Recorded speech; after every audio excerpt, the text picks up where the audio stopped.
سلام بچه‌ها، امیدوارم که حالتون خوب باشه. تو این ویدیو قرار راجع به یکی از ویدیوهای قبلی صحبت کنیم، راجع به ویدیو بومی سازی وردپرس یا فارسی سازی افزون و قالب ها. مطالبی که توی این ویدیو میخوام بگم بهتون، درکش ممکنه که یکم نیاز به دانش برنامه سازی داشته باشه که اگه از قبل کد نویسی مخصوصا PHP رو بلد باشید مطالب رو زود متوجه میشید. اگه بلدم نباشید بازم مهم نیستش. سعی کنید ویدیو رو تا انتها ببینید، چون که یه الگوی رفتاری و یه ذهنیتی بهتون میده که با چه ساختاری افزونه و قالب ها میان ساخته میشن. ما توی این ویدئویی که اینجا راجع به بومی سازی راجبش صحبت کردیم دیدیم که چجوری میشه یک افزونه رو یا قالب یا حتی ترجمه سازی روش انجام داد. علت این که من این ویدیو رو از قبل تهیه کرده بودم این بود که خیلی از دوستان به من پیام میدادن که یک دوره بسازم برای اینکه چجوری میشه افزونه و قالب ها رو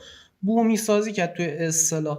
ببینید ما یک لفظی داریم به اسم بومی سازی، یعنی برای یک منطقه یک افزونه یا قالبی رو بومی کنیم.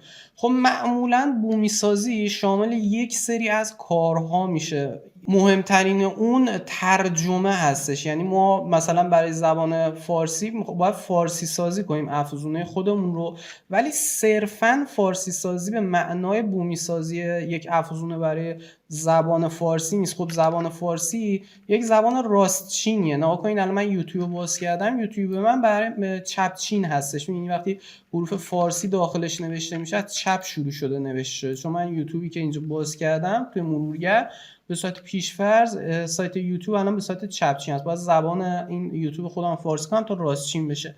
پس علاوه بر فارسی سازی ما راستچین رو هم داریم و علاوه بر راستچین کردن ما توی زبان فارسی معمولا خب برای کشور ایران یا افغانستان فارسی سازی رو انجام میدیم دیگه.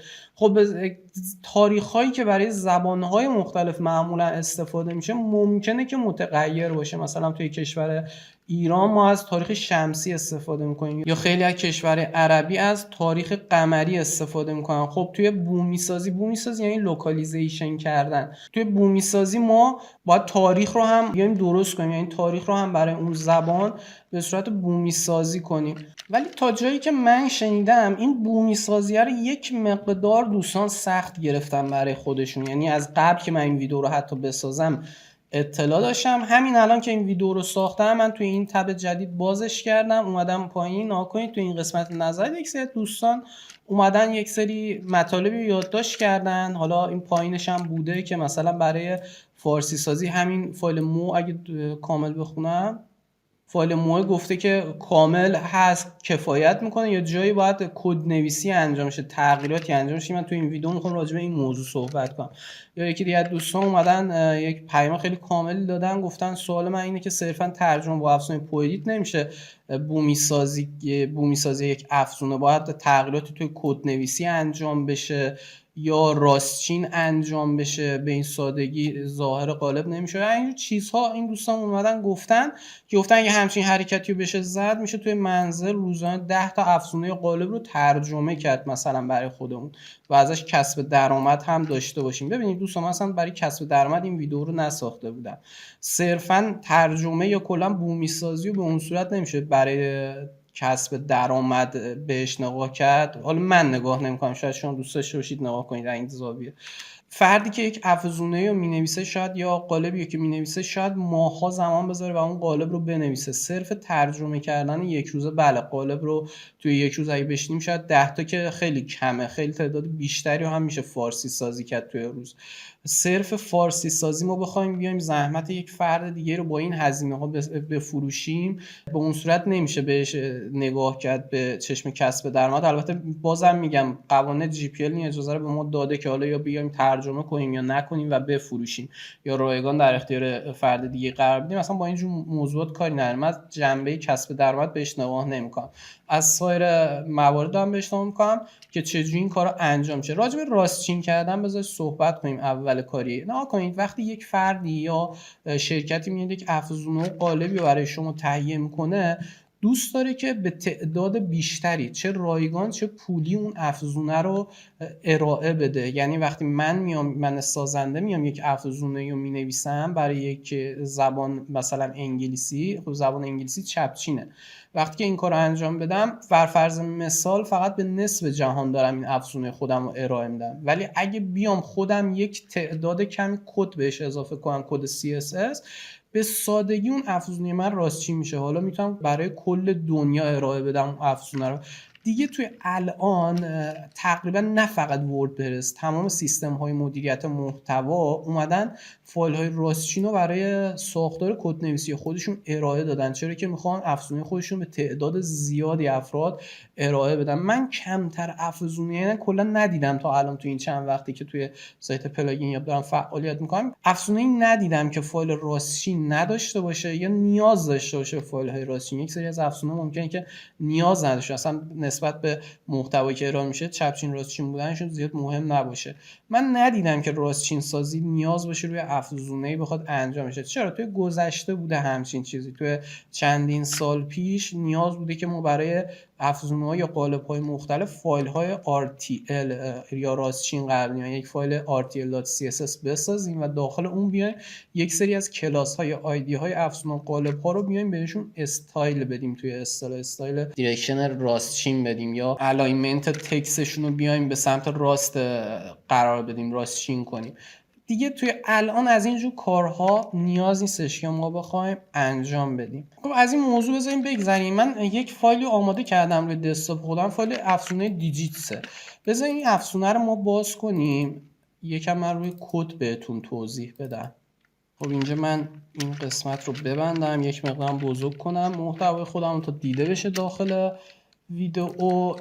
اینجا اگه نگاه کنیم ما یک متن اینجا برای ما نوشته شده، افزونه دیجیس برای ما اومده یک کامنتی گذاشته که حالا قبل از اینکه بذارید من شروع کنم، ببینید دوستان، وظیفه کدنویسی هر کسی وظیفه‌ای داره برای خودش دیگه. من کدنویس وقتی دارم یک افزونه در اختیار شما قرار میدم، خود من باید بیام وظیفه قرار دادن توابع ترجمه رو داخل افزونه خودم قرار بدم که تا اون مصرف کننده بتونه فقط ترجمه رو انجام بده. نکنید ما بذارید اینجوری توضیح بدم، من یک نفرم، کسی که میخواد از افزونه من استفاده کنه شاید میلیون ها نفر باشن. من یک نفر که افزونه رو دارم مینویسم باید بیام کدهای خودم رو درست بنویسم، درست افزونه رو بیام توابعش رو تعریف کنم داخل افزونه خودم تا اون چند میلیون نفری که میخوان استفاده کنن توی ساده ترین حالت بتونن افزونه من رو استفاده کنن. ما توی بحث ترجمه سازی افزونه ها یک چیزی داریم به اسم توابع ترجمه که توی وردپرس هم از این توابع ترجمه ما داریم استفاده میکنیم. خیلی از این توابع ممکنه که برای زبان PHP باشن، خیلی هاشون هم ممکنه که برای خود وردپرس باشن. یعنی وردپرس از طریق توابعی که خودش تعریف کرده یا هوک هایی که برای ما قرار داده ممکنه بیاد و ترجمه سازی هایی رو در اختیار ما قرار بذاره. ولی شما به این نکته دقت کنید که حالا این دوستمون که توی یوتیوب نظر داده بود گفته بود که بومی سازی مثلا فقط صرف ترجمه نیست، صرف کار کردن با افزونه با برنامه پو ادیت نیستش. خب اگه بخوایم از دید من نگاه کنید، بذار این نظر رو من باز کنم. خب اگه این دوستمون خیلی شدید داره به این قضیه نگاه میکنه، من میام این کارو شدیدترش میکنم. شما اگه میخواید بومی سازی رو برای ترجمه در نظر نگیرید و بیاید بگید خب باید راستچین هم بشه، باید توابع ترجمه هم داخل افزونه قالب در نظر گرفته شده و حالا تو این نظر گفته شده که این ویدئویی که اینجا ساخته شده بومی سازی و ترجمه نیست، آموزش افزونه پو ادیت صرفا، یعنی همچین چیزی بوده. نظر کلیتش رو اگه بخونیم دوستمون همچین چیز نوشتن. خب من میام پیام ایشون رو شدید میکنم. شما اگه کدهای قالب و افزونه هم بلد باشید توابع ترجمه داخلش اضافه کنید، باز هم بومی سازی رو بلد نیستید. بومی سازی شامل زمان هم میشه، شامل دیت اند تایم هم میشه توی اصطلاح بهش میاد. نگاه کنید ما اصلا یه بحث لوکالیزیشن داریم. من این قالب رو اگه باز کنم، این افزونه رو اگه باز کنم، ما اینجا گفتیم که ترجمه رو نگاه کنید توی پوشه های لنگویج مینویسن. این یک اسم قرار قراردادی هستش. قراردادی نیستش، بخشی اشتباه گفتم، این یک اسم عرف هست. ما میتونیم بیایم اسم این پوشه رو تغییر بدیم مثلا به لنگویج، این اس آخرش رو بعدیم بگیم لنگویج باشه. خب یا میتونیم بیایم بگیم لنگویج باشه، ولی اسم دقیقی که اینجا ما باید قرار بدیم، یعنی اصلیت اسمش لوکاله. خب خیلی از افزون‌ها رو که اگه شما باز کنید اصلا لنگویج داخلشون ننوشتن. اسم اصلی که برای بومی سازی ما باید یادداشت کنیم لوکاله، که حالا میگم قرارداد نشده، به صورت عرف هستش. منظور از لوکال چیه؟ افزونه‌هایی هستن که ممکنه با توابع تاریخ هم بخوان کار کنن. خب این توابع تاریخ دیگه لنگویج نیستش که ما داریم میگیم تاریخ، زمان، ترجمه زمان که نداریم، ما تبادل داریم، تبدیل داریم. خب اگه بخوایم بومی سازی رو اینقدر شدید کنیم برای خودمون که بخوایم کدهای یک افزونه قالب دست ببریم، نیازه که اول آخر دانش برنامه سازی داشته باشیم. و منی که دارم یک افزونه ای رو ارائه میدم، هر چقدر کار رو برای استفاده کننده های خودم سخت‌تر کنم، قطعا جامعه کمتری رو برای خودم در نظر گرفتم. چرا که جامعه من باید یک دانش برنامه سازی رو داشته باشه. افزونهایی توی مخزن وردپرس هست مثل لوکو ترنسلیت، اونها هم ممکنه نتونن با افزونهایی که توابع ترجمه نداشته باشن هم نتونن کار کنن. یعنی عملا من یک جامعه بزرگی رو اینجوری دارم از دست میدم. آموزش افزونه لوکو ترنسلیت هم داخل کانال قرار گرفته، دوستانی که نیاز داشتن میتونن اون ویدیو رو هم مشاهده کنن. من اگه به داخل کدهای خودم برگردم، بذار یکم داخل کدها توضیح بدم. اینجا اومده برای من یک کامنتی در نظر گرفته، گفته پوشه لنگویج رو شما اگه باز کنید، یعنی این پوشه‌ای که ما اسمش هم تغییر لوکال کردیم، ما این پوشه رو گفته اگه باز کنیم میتونیم به مسیر ترجمه های خودمون دسترسی پیدا کنیم. یعنی فایل پاتی که توی اون ویدیو راجع به این پسوندها کامل آموزش داده شده، فایل POT، فایل مو و فایل پو اینجا قرار داده شده و ما میتونیم اینها رو استفاده کنیم، ترجمه کنیم یا به سایر افراد انتقال بدیم تا اونها هم بتونن از این ترجمه ها استفاده کنن. ولی نگاه کنید ما یک سری توابع هم داریم. بذارید من جستجو کنم اینجا، یک مقداری هم بزرگ کنم. توابع تکست دومین رو اگه جستجو کنم، اینجا اگه نگاه کنیم ما یک تابع قرار داده شده برای ما به عنوان لود پلاگین تکست دومین که میخواد این کار رو برای افزونه دیجیتس انجام بده. توی ساده ترین حالت اگه بخوام بهتون بگم، میگه افزونه دیجیتس و تکست دومینش رو یا تکسچرش رو بیا استفاده کن و مسیرش رو هم اومده گفته که دایر نیم، یعنی پوشه افزونه رو اینجا اومده براش نوشته. پوشه افزونه میشه کجا؟ میشه این روت افزونه، یعنی اینجا کامل میشه پوشه افزونه ما. و توی ادامهش هم اومده گفته که وقتی وارد پوشه افزونه شدی، پوشه لنگویج رو اگه باز کنی، این لنگویج بود دیگه، ما اسمش تغییر دادیم. بذارید من درستش کنم. اینجا گفته اگه بازش کنین میگه فایل ترجمه رو اینجا میتونیم ببینید. یعنی با همین تابع میبینید، با همین تابع اومده فایل ترجمه رو به وردپرس اعلان کرده و اون رو به عنوان یک اکشن قرار داده، به عنوان داخل اکشن پلاگین لوز اینجا اومده این کار رو برای ما به ساده ترین حالت انجام داده. ولی منی که فقط استفاده کننده نهایی هستم، به ما مثلا با مایی که استفاده کننده نهایی هستم میگن نفر سوم توی اصطلاح، یه سرد پارتی همچین حالتی میگم. من که دانش اینجور چیزها رو که ندارم میام از اینجور کارها کنم. خب اگه همچین چیزی رو قرار نداده باشه کد نویس بر من باید بیام کل اینها رو کد بزنم، یک اکشن بزنم، داخلش یک تابع تعریف کنم، داخل این تابع خودم بیام و این فایل ترجمه خودم، پوشه ترجمه خودم رو معرفی کنم. تازه شروع کار من میشه.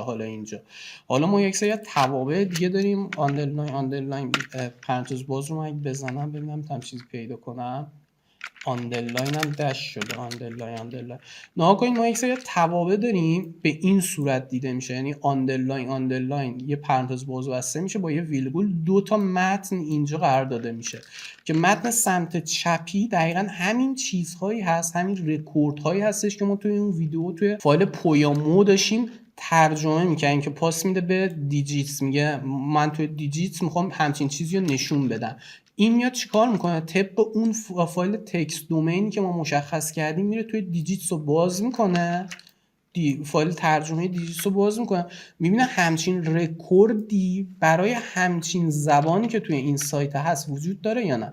مثلا من این سایتم فارسی بود، میگرده میبینه اد یوزر توی اصلا زبان فارسی داره یا نه. اگه زبان فارسی داشت واردش میشه، میبینه اد یوزر داخل اونجا فارسی شده یا نه، و اگه فارسی شده باشه این اد یوزر رو پاک میکنه، به جاش اون اد یوزری که توی اون زبان ترجمه شده رو قرار میده. میبینید ما انواع اقسام داریم دیگه. نگاه کنید 47 تا رکورد فقط داخل فایل digits.php وجود داره. ما فایل های خیلی زیادی داریم دیگه. من اگه وارد فایل های اینجا بشن، نگاه کنید ما ایندکس هم داریم که معمولا برای حذف دایرکتوری لیستینگ و امنیت این index.php داخل افزون قرار میدن، باش کار نمیاد. فایل کور داریم. اگه بیایم اینجا اینکلودز ها رو هم معمولا باز کنیم، داخل اینکلودز ها هم کلی فایل PHP هست که داخل اینها هم، بذارید من یکی رو باز کنم نمیتونم پیدا کنم، داخل اینها هم اگه بگیم نگاه کنید 17 تا هم اینجا رکورد ترجمه وجود داره. داخل این فایل هم کلی رکورد ترجمه وجود داره که ما میتونیم از اونها استفاده کنیم. اگه من کد نویس این کارو انجام نداده باشم، در اختیار کاربرم قرار نداده باشم همچین چیزی، اون کاربر خودش باید بیاد دونه دونه این کارو انجام. یعنی من فکر کنید میلیون ها استفاده کننده دارم که این میلیون ها استفاده کننده افزون منو میخرن میخوان ترجمه کنن، همشون تک تک باید این کارو بیان انجام بدن. خب یک کار اشتباهه. ما توابع دیگه ای هم داریم، اون استفاده کننده باید توابع زیادی داشته باشه. ما یه تابعی داریم به اسم آندرلاین ای مثلا که اصلا استفاده هم شده تو این افزون دیجیت، من نمی‌رسم 19 تا هم اینجا استفاده شده. اینم یک تابع ترجمه دیگه هست. می‌بینید میگه کرییت نیو کاستومر رو برو توی دیجیتس پیدا کن و اگه ترجمه‌ای به زبان فارسی داشت مثلا این ترجمه رو بیا اینجا قرار بده. خب حرف کلی من چیه؟ من میگم خب من اگه بخوام بومی سازی رو به این چشم نگاه کنم که بخوام توی افزونه یا قالب‌ها توی کدهاشون دست ببرم، چه کاریه که بیام اصلا از منابع لوکالیزیشن منابع لوکال استفاده کنن، منابع لنگویج استفاده. اصلا این کار اشتباهه دیگه. نگاه کنید اون کسی که به شما میاد این چیزها رو یاد میده، ما یه افزونه هایی داریم که اصلا این کارها رو انجام ندادن. آره داریم همچین افزونهایی داریم که نیومدن توابع ترجمه اضافه کنن. مثلا افزونه مداد زرد یه افزونه است برای استایل به سایت ها، قبلا میومد توابع ترجمه رو توی خودش استفاده میکنه، ولی توی نسخه جدید دیگه این کار رو انجام نمیده، توابع ترجمه نداره. خب این افزونه وقتی توابع ترجمه نداره، من باید بیام دونه دونه این توابع ترجمه رو خودم اضافه کنم. یعنی هر جایی افزونه یا قالب داره برای سایت من یک چیزی به نمایش در میاره، یک متنی رو به نمایش در میاره، من باید بیام قبلش ای آندرلاین ای پرانتز باز بسته مثلا یه همچین ساختاری ببرم، این متن رو بیارم داخل همچین ساختاری و اون بالا اون فانکشنی که تعریف شده بود نگاه کردیم اولش قبل توی اوایل این کد نویسیه، توی اونجا میام فایل ترجمه خودم بهش معرفی کنم، دونه دونه این کارها رو روش انجام بدم. خب مگه بخوام به این چشم بهش نگاه کنم، دیگه کلا ترجمه سازی اشتباهه. کلا استفاده از فایل های پو و مو کلا اشتباهه. چرا این حرف رو میزنم؟ فایل های مو و پو، حالا زیاد حساس نشید روی این حرف، فایل های مو و فایل های پو یک مقدار کمی، فایل پو که نه، فایل مو، وردپرس گفتیم هم مو استفاده میکنه، نه وردپرس ها خیلی سیستم های دیگه از این سیستم ترجمه استفاده میکنن، صرفا برای وردپرس نیست، وردپرس این سیستم داره استفاده میکنه. فایل های مو میتونه یک مقدار خیلی کم روی سرعت سایت ها تاثیر بذاره، خیلی مقدارش کمه. خب من اگه بخوام این کار رو انجام بدم، یک مقدار روی سرعت سایت خودم تاثیر گذاشتم. علاوه بر این من اومدم دارم دست میبرم روی کدهای خودم، درسته؟ وقتی توی کدهای خودم دست میبرم، یه چه کاری بیام زحمت خودم زیاد کنم، کلی از توابع ترجمه اضافه کنم به این ساختار در بیارم؟ خیلی راحت میام کل این ساختار رو پاک میکنم، کلش رو پاک میکنم. کسی که کد نویسی بلد باشه میاد مینویسه اکو، حالا داخل اکوی خودم به جای اینکه اون ساختار رو تعریف کنم میام مینویسم چی بودش، حالا من یادم رفته، فرض کنیم ایجاد کاربر جدید، فارسیشو میام اینجا مینویسم دیگه. چه کاری بیام تکست دومین تعریف کنم، توابع ترجمه رو این همه بیام پیدا کنم اینجا اینها رو.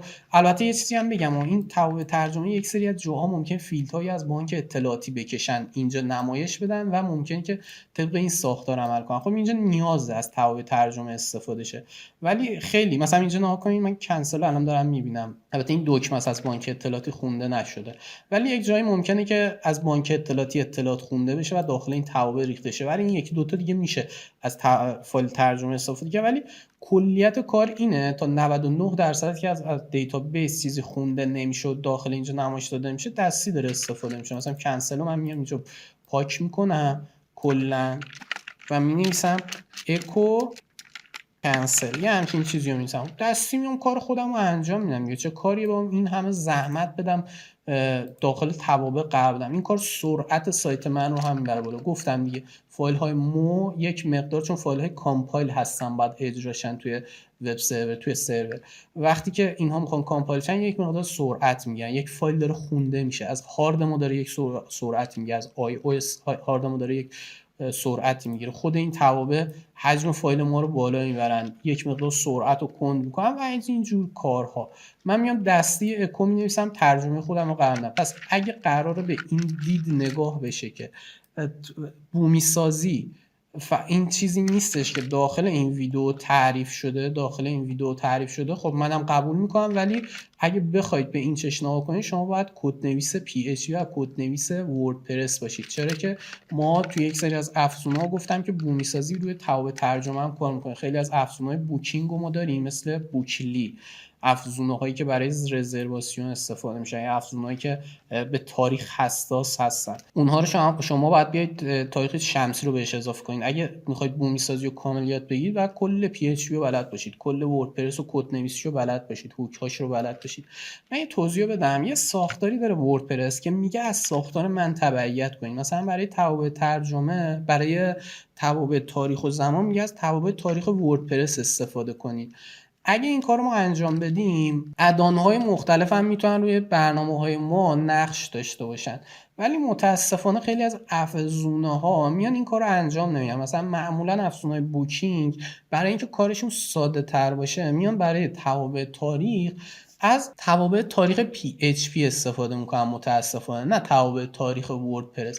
این کار باعث میشه که ما نتونیم بومی سازی رو به صورت ادان روی افزونهای بوکینگ انجام بدیم و باید حتما کدهای افزونه رو تغییر بدیم و همین کاری که من اینجا انجام دادم رو روی توابع تاریخ هم انجام بدیم. دوستانی که خیلی براشون سواله که چرا نمیشه مثلا افزونهای فارسی ساز روی افزونهای بوکینگ اعمال بشن، کدهاشون اعمال بشه و شمسی سازی انجام بدن، علتش این بوده که توابع تاریخی که اونها دارن استفاده میکنن برای PHP نه برای وردپرس و هوک های ما توی PHP نداریم که روی دیت مستقیما بتونه تاثیر بذاره و برای اون افزونه‌ها بشه انجام داد. اصلا هوک محور نیست، وردپرس هوکیبل هست توی اصطلاح.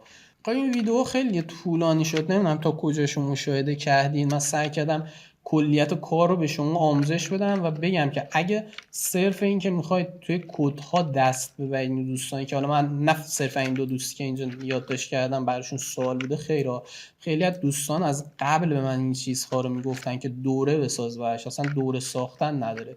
شما اگه میخواید اینها رو یاد بگیرید، اینجور چیزها رو یاد بگیرید، باید PHP بلد باشید، باید کدنویسی وردپرس بلد باشه. یا فردی که کدنویسی PHP و وردپرس رو بلد باشه دیگه با یک نگاه ساده این چیزها رو متوجه میشه و دوره نیاز نیست که براش ساخته بشه. و فردی که PHP بلد نباشه نمیتونه با اینها درست کار کنه. ما خیلی از جاها ممکن توابع دیگه، توابع فقط این دوتا نیستن، توابع دیگه هم داریم.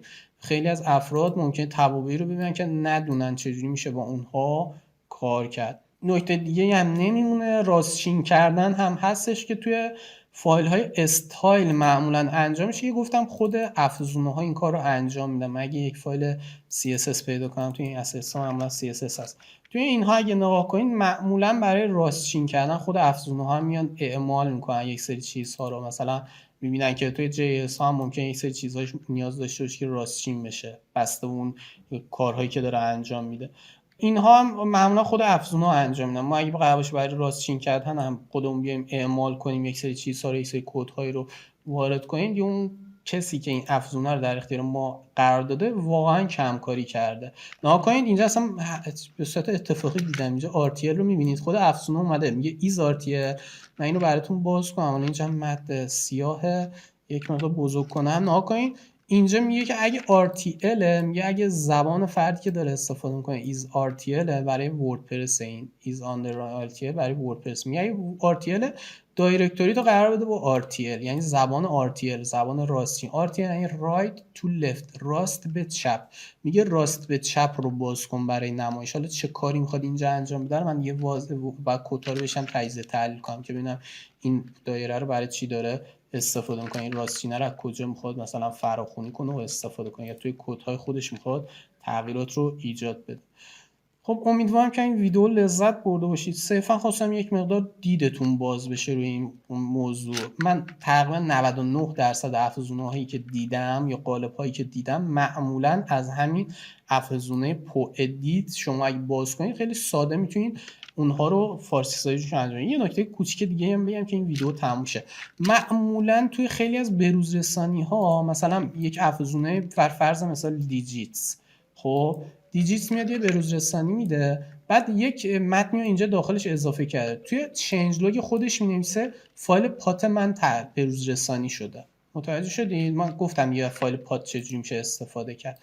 میگه فایل پات من بروز رسانی شده، یعنی یک رکورد ترجمه داخلش اضافه شده. برید ببینید چی هست این رکورد ترجمه که بخواید ترجمهش کنید. یعنی این کار وظیفش رو دوش کد نویس هست، اون کسی که این فایل رو در اختیار شما قرار میده، که حتی توی چنج لوگ هاش هم میاد میگه من تابع ترجمه‌ام رو به روز رسانی کردم، برید اون رو مشاهده کنید. این نکته هم از این دونستنش بد نبود که یک دفعه یادم اومد. امیدوارم که این ویدیو لذت برده باشید. حتما ویدیوهای بعدی رو مشاهده کنید. RTL که گفتم اینجا داره دیده میشه، این دایری که اینجا تعریف شده، متغیری که اینجا تعریف شده، اینجا دارم میبینم که داره استفاده میشه. نگاه کنید دوستانی که کد نویسی بلد هستن اینجا دیگه الان ساختارش رو فهمیدن. بذارید بهتون بگم اینجا گفته is RTL is underline RTL، زبانی که داره فرد استفاده میکنه فارسی راستچینه. مثلا اگه آره فارسی راستچین بود دایره منو بیا بذار چی؟ بیا بذار راستچین. اگه این شرط برقرار نبود دایره منو گذاشته چی؟ LT، یعنی left to right. بعد اومده اینجا توی استایل دستی زد. توی اصطلاح به این کار میگن اینلاین کد زدن. بذارید من توی ویو خودم این رو ورد وارپشو بزنم. اینجا نگاه کنید ببینید چه ساختار باحالی اومده درست کرده برامون. گفته که پلیس هولدر و اینا هم که هیچی. اینجا اومده گفته یک استایلی قرار بده. این مدل استایلی که میان داخل المان های HTML میزنن به اینا میگن اینلاین کردن استایل. اینجا اومده گفته دیرکشنش رو قرار بده با چی؟ دیرکشنش قرار بده با PHP اکو کن دایره. دایره من چیه؟ این بالا تعریف شده. دوستان که کد نویسی بلدن نگاه کنید دایره RTL، یعنی به صورت دستی اومده اینلاین رو استفاده، دایره رو اینلاین استفاده کرده داخل اینجا. خیلی قشنگ اومده این کار انجام داده. البته زیاد راه مرسوم نیست، من دوست ندارم این راه استفاده بشه چون ممکنه یک مقدار روی سرعت تاثیر داشته باشه. من معمولا توی کد نویسی خودم این بررسی راستچین بودن رو بالا توی هد تو بالا توی کد هام استفاده میکنم و اونجا اگه زبان راستچین بود یک فایل دیگه براش فراخوانی میکنم که دیگه اینجوری به صورت اینلاین نیاد فایل ها رو راستچین یا چپچین کنید، چون به صورت اینلاین کد زدن میتونه یک مقدار روی پرفورمنس، یک مقدار روی سرعت سایت تأثیر بذاره. بازم میگم اونقدر مقدار شدید نیست در این حدی که بیاد اینجوری دایره رو RTL ها رو فراخوانی کنه، ولی بازم حساسیت وجود داره دیگه. امیدوارم که این ویدیو لذت برده باشید. تا چیزهای دیگه جلو چشم من نیومده بخوام توضیح بدم ویدیو رو بذارید تموم کنم همینجا و دعوت میکنم ویدیوهای بعدی که توی مجموعه ساخته میشم حتما مشاهده کنید.